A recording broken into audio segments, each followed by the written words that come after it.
Další krásná série z produkce Rako. Série Spectra.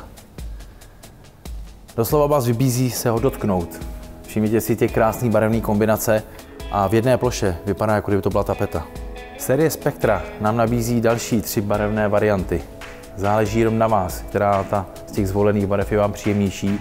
Tato koupelna vám zaručuje nadčasovost, moderní styl koupelny. Je opravdu elegantní a čistá, krásně na něm vynikne umyvadlo na dřevěné desce od firmy Ravak se samostojící baterií. Úžasný prvek, který té koupelně dá eleganci a šmrnc. Za zmínku stojí dlažba v designu dřeva, jedna z nejvíc používaných dlažeb dnes, kterou vyhledáváte, a série Saloon ve formátu 120 na 20 v vertikálním formátu je úžasná. Dává tam teplo té koupelny, teplo toho pocitu té místnosti a můžete zvolit i z dalších barevných škál a sérií v designu dřeva, ať je to série Saloon, série Faro nebo Board. Ale nemusíte zůstat jenom u dřevěného designu.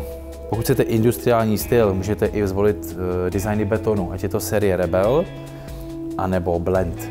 Samozřejmostí je u série Spectra a vůbec u značky Rako mozaika.